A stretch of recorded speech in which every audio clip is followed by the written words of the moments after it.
못된 쉼이라는 제목으로 하나님의 말씀을 선포하겠습니다. 지난 시간에 이어서 하나님의 뜻에 관한 이야기를 조금 더 해보면서 시작을 해보려고 합니다. 우리를 향한 하나님의 뜻을 한마디로 이야기하라고 저에게 말씀하신다면 저는 하나님을 사랑하고 이웃을 내 몸같이 사랑하라 라고 답하겠습니다. 이게 참 위대한 예수님의 가르침이죠. 그런데 문제는 무엇이냐면 이건 너무 거대한 이야기라서 이 말을 우리 삶에 구체적으로 적용하기는 쉽지가 않다는 것입니다. 우리 현대인의 삶이 참 복잡하고 다양한 경우의 수들이 많기 때문에 우리에겐 하나님의 뜻대로 살아가기 위한 좀 더 구체적인 삶의 지침들이 필요하다는 것이죠. 그래서 실제로 우리가 주님 안에서 우리의 날마다의 삶을 살아가면서 하나님의 뜻을 구체적으로 어떻게 이룰 것인가를 더 자세하게 알고 싶다면 저는 가장 먼저 오늘 본문 말씀에 해당하는 하나님의 10가지 계명, 10계명을 다시 한번 보시라고 권면드리고 싶습니다. 10계명이 뭐죠? 하나님의 모든 지혜를 모아서 모세에게, 선지자 모세에게 가장 핵심만을 간추려서 전한 우리를 향한 하나님의 뜻의 엑기스입니다. 핵심만을 모았다는 것이죠. 성도님도 혹시 10계명 외우실 수 있습니까? 10계명? 토시 하나 틀리고는 아니더라도 대략적으로 그 내용들이 뭔지 10개를 다 이야기하실 수 있나요? 만약에 그러실 수 없다면 성도님들은 가장 기본적인 하나님의 뜻의 분별 장치를 아직 장착하지 못하신 것입니다. 최근 미국의 한 크리스천 설문조사에서 설문조사자의 절반 정도가 10계명의 5계명조차도 외우지 못했다고 합니다. 성도들에게 조사를 한 겁니다. 불신자 아니고요. 의외로 많은 분들이 10계명을 구닥다리로 여기고 있다는 것이죠. 10계명은 율법이고 과거의 것이고 이제는 신약이 시대니까 그런 건 별로 중요하지 않다고 생각들을 하시는 것 같습니다. 그런데 착각하시면 안 되는 것입니다. 예수님은 율법을 폐하러 오신 게 아니라 율법을 완성하러 오신 것입니다. 무슨 말이냐? 우리 힘으로 이런 계명들을 스스로 이룰 힘이 없기 때문에, 능력이 없기 때문에 예수님이 오셔서 그 은혜를 우리에게 전해주신 것이고, 우리는 그 예수님을 힘입어서 예수님이란 통로를 통해서 다시 온전한 계명을 향해서 나아가는 것이죠. 부족한 부분은 이제 누가 채워주시는 것입니까? 하나님이 채워주시는 거죠. 예수 그리스도의 보혈로 하나님이 채워주시는 것. 그것을 우리가 믿으면서 다시 온전하게 살아가기를 꿈꾸고 애쓰는 것입니다. 이렇게 예수님을 통해서 은혜로 율법을 완성하는 것이지, 예수님이 이제 다 채워줄 거니까, 은혜로 할 거니까 난 아무것도 안 해도 된다? 난 내 맘대로 살아도 된다? 이건 전혀 아니라는 것입니다. 그건 방종입니다. 방종. 율법은 여전히 우리를 향한 하나님의 뜻을 알고 올바로 살아가는 데 있어서 아주 중요한 척도가 된다는 것이죠. 그 중에서도 10계명은 주기도문과 사도신경만큼 중요한 신앙의 핵심이라는 것입니다. 그래서 성경책에 보시면 보통 앞면에는 주기도문과 사도신경이 있고 뒷면에는 뭐가 있죠? 10계명이 있는 것입니다. 그만큼 중요하다는 거예요. 그렇게 실렸다는 것은 우리의 신앙에서 그래서 10계명의 위상을 다시 세워야 됩니다. 참 중요한 거라는 거예요. 10계명이. 저는 성도님들이 10계명을 다시 주의 깊게 바라보시고 살펴보시고 적용을 하신다면 아마 삶의 많은 어려운 문제들이 이 10계명 안에서 잘 자연스럽게 해결되실 수 있을 거라고 생각을 합니다. 그래서 10계명 모두가 다 중요하지만 제가 오늘 나누고 싶은 것은 이 10계명의 10가지 계명 중에서도 이 현대를 살아가는 우리가 참 간과하기 쉽고 지키기 어려워하는 계명에 대한 이야기를 하려고 합니다. 그것이 무엇이냐면 제4계명입니다. 하나님의 쉼의 명령. 이것에 대한 이야기를 오늘 해보려고 합니다. 오늘 이 주님의 말씀 안에서 쉼에 대한 새로운 깨달음과 회복이 성도님들의 삶에 가득하시기를 주님의 이름으로 축원합니다. 자, 요새 바쁘지 않은 사람 찾기가 진짜 어렵죠. 이 현대를 살아가는 우리들은 정말 다 바쁩니다. 눈코 뜰 새가 없이 하루하루 해야 될 일이 산더미입니다. 근데 처음부터 우리가 그런 것은 아니었습니다. 이 세상에, 이 바쁘게 굴러가는 세상에 잘 적응하고 싶어서 아등바등 살아가다 보니까 어떻게 됩니까? 그 하루하루의 삶에 잡아먹힘을 당하게 되는 것이죠. 어떻게든 적응하려고 하니까 이 쳇바퀴를 타는 다람쥐처럼 우리가 앞뒤 좌우를 둘러볼 여유도 없이 앞을 향해서만 마구 달려가는 것입니다. 우리가 잠깐이라도 멈칫멈칫하면 세상이 이야기를 합니다. 야, 너 그러다가는 도태돼. 달려야 돼. 지금 달려야 될 때야. 멈출 때가 아니야. 이렇게 계속 세상이 우리를 채찍질을 하고 있다는 것이죠. 제가 무슨 말씀을 드리고 싶은 것이냐면 성도님들의 꿈과 비전과 또 열심히 달리고 있는 그 삶을 폄하하려는 것이 절대 아닙니다. 오히려 어떤 것에 대해서 열정을 가지고 또 자신의 일에 어떤 열정을 가지고 몰입하고 도전하고 매달려보는 그 모든 것들은 참 중요한 과정입니다. 그 자체를 제가 폄하하는 것이 아니고 문제는 그 일의 양과 그 바쁨의 양이 도를 넘는다는 게 문제라는 것입니다. 도를 넘는다는 것이죠. 적절하게 일하는 것은 오히려 꼭 필요합니다. 적절하게 일하셔야만 합니다. 하지만 아무리 좋은 거라고 해도 지켜야 될 선이 있다는 것입니다. 도를 넘으면 안 된다는 거죠. 분수를 넘으면 안 된다는 거죠. 그런데 많은 성도님들의 삶이 어떻게 흘러가고 있냐. 주일조차도 제대로 쉬지 못하고 1년 365일 쉴 새 없이 달려가고 있다는 것입니다. 그게 문제라는 것입니다. 더 큰 문제는 무엇이냐면 우리가 그런 삶을 문제라고 생각하지 않고 있다는 것이 문제입니다. 어떻게 생각들을 하시냐면요. 현대인들은 이렇게 내가 열심히 사는 거는 좋은 거라고 생각합니다. 하루도 안 쉬고 내가 이렇게 열심히 달려가는 건 이거는 미덕이지 좋은 거지라고 생각을 해요. 근데 그게 문제라는 것입니다. 그 문제 인식이 아예 없다는 것이죠. 물론 부지런하고 성실하고 열심히 일하는 삶 자체는 제가 계속 얘기하는 거지만 칭찬받을 만한 일입니다. 하지만 분수에 지나치면 독이 된다는 것입니다. 뭐든지. 영적으로 쉬지 못하고 계속해서 달려가게 되면 장기적으로 우리의 영혼이 파괴되기 시작합니다. 장기적으로 좋지 않다는 거예요. 하나님에게서 분리되기 시작한다는 것입니다. 그런 삶은 일이 하나님을 만나는 것보다도 우선이 되고 그래서 일과 하나님이 주객이 전도되기 시작합니다. 자기도 모르게. 그러면 어떻게 될까요? 우리의 영혼이? 토마스 머튼이라는 신학자가 말하기를 현대인은 바쁨이 하나의 우상이 되었다라고 이야기를 합니다. 바쁜 게 좋은 거라는 게 하나의 우상이 되었다는 거예요. 그래서 그가 이렇게 이야기를 합니다. 일이 하나님보다 앞서버린 사람들에 대해서 한번 들어보십시오. 그들은 중요해 보이는 숱한 활동과 사업에 묶여 있기에 묵상의 근처에도 가지 못한다. 이보다 비참한 상태에 처한 사람이 있을까? 이들은 끊임없는 활동과 집요한 성취감의 욕망에 눈멀었고 눈에 보이고 손에 잡히는 성공과 결과에 대한 무서운 기아에 허덕인다. 그래서 동시에 수십 가지 일로 바쁘지 않는 한 하나님을 기쁘시게 하지 못한다고 믿는 그런 상태로 자신을 몰아간다. 라고 이야기했습니다.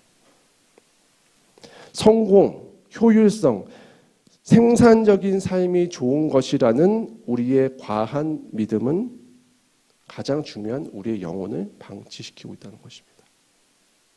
성도님들, 몸이 아프신 환우분들을 제외하고 교회 주일 예배에 참석하지 않는 성도님들께 제가 전화를 드려서 이유를 물었을 때 제게 가장 많이 드셨던 것이 무엇이었을까요? 이유가 바빠서. 뭐 여러 가지 이유가 있는데 그 일 때문에 못 나오신다는 것입니다. 주일에도 반드시 해야 될 일이 있다는 것입니다.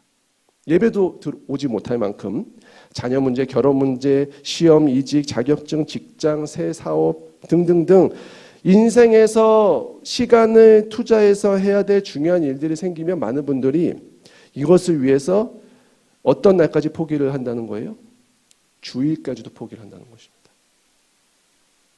과연 주일마저 온통 일로 보내는 삶을 사는 것이 우리의 삶을 더 성공적이고 더 윤택하게 만들까요? 성도님들, 어떤 분들은 이렇게 말씀하실 수 있습니다. 나도 나라고 좋아서 이렇게 하겠냐? 어쩔 수 없는 상황이 그렇게 나를 만들었다라고 말씀하실 수도 있습니다.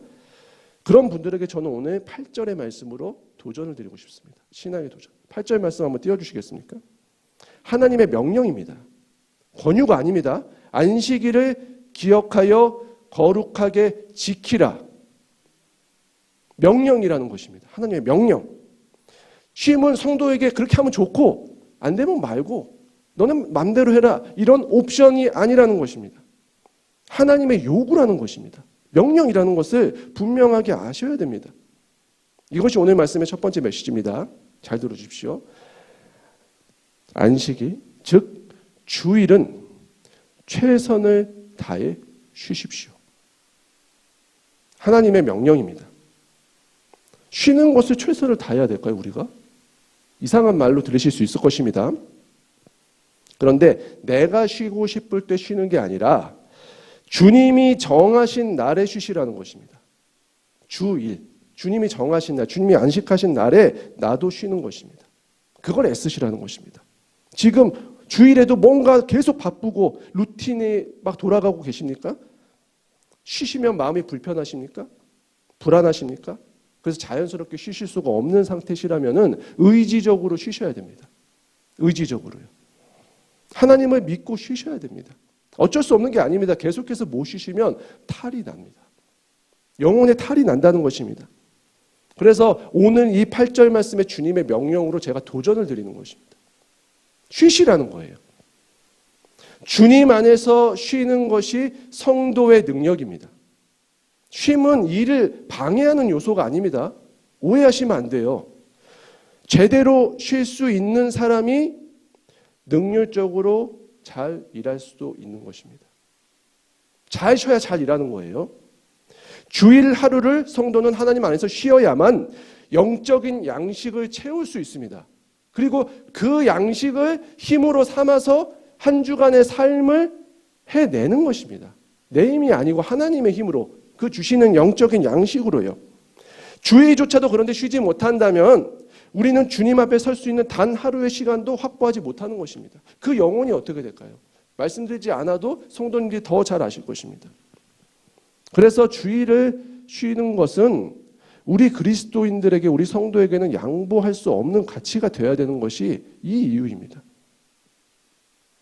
그것이 흐트러지는 순간부터 우리는 하나님으로부터 멀어지는 것입니다. 이탈해 가는 것입니다. 쉴 때 쉴 수 있어야 되고 쉼도 훈련이 필요하고 잘 쉬려면 은혜가 필요한 것입니다. 은혜가 필요합니다. 그저 선택의 날이 아니라는 것입니다. 쉬어도 되고 안 쉬어도 되고 이런 게 아닙니다. 분명한 이유를 하나님이 오늘 말씀에서 명령하셨다는 것입니다. 자, 오늘 말씀의 11절 빨간 부분만 다시 한번 읽어보겠습니다. 시작. 이는 엿새 동안에 나 여호와가 하늘과 땅과 바다와 그 가운데 모든 것을 만들고 일곱째 날에 쉬었음이라. 이유를 말씀하신 거예요. 내가 쉬었으니 너희도 쉬라는 것입니다. 나의 자녀라면, 하나님을 따라가는 나의 백성이라면 그렇게 살아야 된다는 것입니다. 그게 복의 길이라고 말씀하시는 것입니다. 그래서 이는이라고 말씀하신 거예요. 내가 쉬었으니, 내가 그렇게 했으니 너희도 그렇게 라는 것입니다. 6일을 일하고 마지막을 우리가 왜 쉬어야 됩니까? 첫 번째, 그것이 하나님과 걸음을 맞추는 삶이기 때문에 그렇다는 것입니다. 우리가 6일을 일하고 주일을 쉴 때 우리가 한 주의 삶을 되돌아보고 정리하고 회복하고 다시 한 주를 살아갈 힘을 하나님 안에서 얻는 것입니다. 왜 이렇게 우리가 살죠? 일주일이라는 그 기간을 만들어서 오랜 세월 동안 검증해서 이 루틴이 사람에게 가장 좋다는 결론을 얻었기 때문에 우리가 지금 이 루틴, 이 달력의 루틴대로 살아가는 거예요. 온 세상 사람들이 지금 지키고 있습니다. 이것을. 그렇죠? 왜 이걸 지킬까요? 왜 우리의 삶의 리듬에 이 일주일이 가장 좋을까요? 6일을 일하고 하루를 쉬는 것이. 우리를 지으신 하나님의 리듬이 그렇기 때문에 그렇다는 것입니다. 하나님이 그렇게 우리는 하나님의 형상을 따라 만들어진 존재이기 때문에 하나님을 따라서 그 하나님의 리듬에 맞춰 살아갈 때 우리도 가장 좋다는 것이죠. 그래서 저는 이것을 6과 1의 법칙이라고 합니다. 이 법칙에 따라 살아가야 한다는 거예요. 리듬이. 우리의 삶의 리듬이. 그런데 현대를 살아가는 그리스도인들이 이것이 파괴되고 있다는 것이죠. 하나님의 영적 리듬에서 벗어나고 있다는 것입니다. 계속해서 벗어나고 있다는 것입니다. 주일의 의미를 별거 아닌 걸로 생각합니다.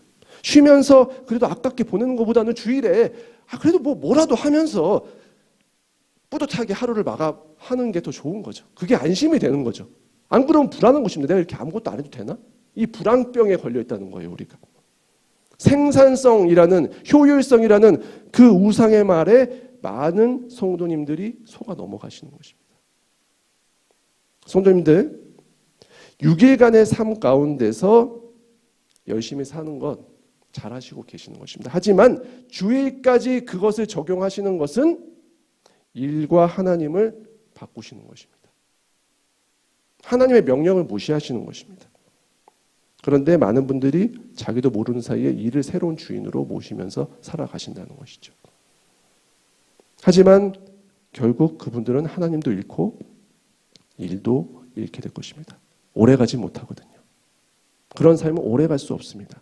죄송하지만 이 온 우주 만물은 하나님의 리듬에 따라서 통치되고 있습니다. 그 리듬에 따라 살아가셔야 우리도 건강한 삶을 살아갈 수 있는 것입니다.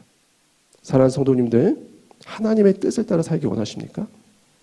그렇다면 이 세상 만물을 통치하시고 주관하시는 하나님의 리듬에 성도님들의 리듬을 일치시키시기를 바랍니다. 여세 동안 일하시고 주일 하루는 주님 안에서 쉬십시오. 쉬셔야 합니다. 하나님의 명령입니다. 하나님이 일하실 때 성도님도 일하시고 하나님이 쉬실 때 성도님들도 쉬십시오. 그것이 하나님의 뜻에 발맞추어 사는 삶입니다. 그런데 6일을 일하고 마지막 날 이 주일을 쉬어야 되는 이유는 한 가지가 더 있습니다. 그것이 무엇이냐? 하나님이 이 주일을 복되게 하셨기 때문에 쉬어야 된다는 것입니다. 자, 11절 뒷부분을 한번 보실까요? 한번 읽어보겠습니다. 시작. 그러므로 나 여호와가 안식일을 복되게 하여 그날을 거룩하게 하였느니라. 아멘. 복되게 해버리셨어요. 그날을. 복을 주시겠다는 거예요. 그날에. 내가 그날을 거룩하게 하고 그날에 그 쉼에 참여하는 모든 자들을 복되고 거룩하게 하겠다. 하나님의 약속인 것입니다. 그래서 이 날에 쉬는 것이 은혜가 된다는 것입니다. 이것이 주님의 말씀입니다. 성도님들, 그러니 주일을 쉼으로 채우셔서 그 은혜를 받아 누리시기 바랍니다. 하나님이 정하시고 복되게 하시고 거룩하게 하신 이 날을 거룩하게 지키시기 바랍니다. 하나님과 함께 일하시고 하나님과 함께 쉬십시오. 이것을 믿음으로 고백하시고 주님께 이 주일 하루를 내어드리셔서 주 안에서 참된 쉼을 누리는 복된 성도님의 삶 되시기를 주님의 이름으로 축원합니다. 자, 여기까지는 좋은데 조금 더 이야기를 해야 됩니다. 이 이야기로 마음이 시원해지셨습니까, 성도님들? 그렇구나라고 머리로는 이해가 되는데 실제 삶에서 자신이 없지 않으세요? 그게 가능할까?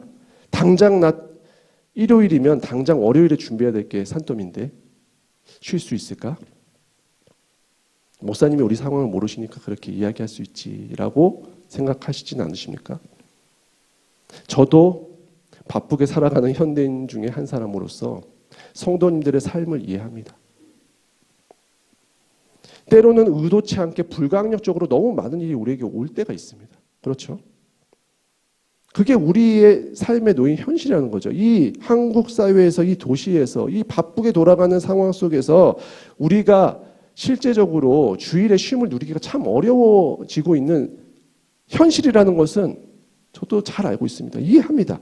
그런데 하나님의 명령이 지금 이렇잖아요. 그럼에도 불구하고 우리가 주일 하루는 양보해서는 안 된다면, 그렇다면 우리가 어떻게 이런 상황들을 뚫고 주님이 주신 이 안식의 축복, 이 쉼의 축복을 제대로 잘 누릴 수 있을까요? 어떻게 하면 이것을 해낼 수 있을까요? 이것에 대해서 제가 말씀드릴 수 있는 마지막 권면 하나를 드리겠습니다. 자, 주님과 함께 쉴 수 있는 지혜 마지막 6일은 최선을 다해서 일하시라는 것입니다. 6일을 최선을 다해서 일하셔야 됩니다. 그것이 주일을 평안으로 누릴 수 있는 실제입니다. 최선을 다해서 일한 사람이 잘 쉴 수도 있습니다. 자, 오늘 말씀의 9절을 한번 읽어보겠습니다. 9절 말씀, 다 함께 읽겠습니다. 시작. 엿새 동안은 힘써 내 모든 일을 행할 것이나. 7째 날은 쉬라고 하신 것입니다. 이걸 단서를 앞에 다신 거예요. 즉 이걸 다시 말하면 7째 날을 하나님 안에서 온전하게 쉬려면 어떻게 해야 된다? 엿새 동안 6일 동안은 열심히 일하라는 것입니다. 열심히 최선을 다해서. 이것이 안식해야 할 때 안식할 수 있는 비결이라는 것이죠. 계속해서 말씀드리는 거지만 저는 무조건 일하지 말고 쉬라는 얘기를 하는 것이 절대로 아닙니다. 일은 우리의 삶에 꼭 필요한 것입니다. 적절한 노동을 할 때 우리가 성취감과 보람을 느끼고 우리의 삶이 생동감이 넘치게 됩니다. 꼭 하셔야 됩니다. 일은. 무조건 쉰다고 좋은 건 아니죠. 오히려 게으름은 영혼의 적이라고 하나님이 직접 말씀하셨습니다. 우리는 열심히 일해야 됩니다. 제가 드리고 싶은 말씀은 주일을 제외한 6일을 열심히 일하시라는 것입니다. 열심히 일하세요. 지금보다 더 열심히 일하십시오. 하지만 주일은 사수하시라는 것입니다. 잘 쉬기 위해서 반대로는 잘 일을 하셔야 되는 것입니다. 성도님들, 매일 쉬는 사람이 있다면은 주일에 쉬는 게 어떤 의미가 있겠습니까? 그냥 또 쉬는 날이던데. 그분 사람에게는 어제도 쉬었고 오늘도 쉬었고. 하지만 6일을 열심히 일한 사람에게 주일은 특별한 쉼의 날이 되는 것입니다. 그래서 오늘 하나님께서도 이 안식일에 대한 이야기를 하시면서 가장 먼저 뭘 앞에 얘기하시는 거예요? 6일 동안 열심히 일해라. 이것을 말씀하시는 것입니다. 이것이 적절하게 균형을 이뤄야 됩니다. 6일 동안 열심히 일하시고 하나님 안에서 쉬시고 안식하시고 또 6일을 열심히 일하시고 쉬시는 것입니다. 이 하나님의 6과 1의 밸런스, 이 하나님의 영적인 리듬을 맞춰 가실 때 성도님들의 삶이 영육 간에 풍성해지실 것입니다. 성도님들, 6일을 힘써 일하십시오. 그리고 7일째에는 주님 안에서 안심하시고 푹 쉬십시오. 안식하십시오. 주님이 주시는 복과 은혜를 충만히 누리십시오. 부족한 부분이 있다면 주님이 채우실 것입니다. 주님 복 주시겠다고 약속하셨습니다. 이것을 꼭 지키셔서 주님의 품 안에서 성도님들의 영혼이 다시금 회복되고 치유되고 성령의 충만함으로 주님과 함께 나아가시는 복된 쉼에 남은 2023년에 하루하루가 되실 수 있기를 주님의 이름으로 간절히 축원합니다. 주신 말씀 가지고 함께 찬양하면서 나아갔으면 좋겠습니다.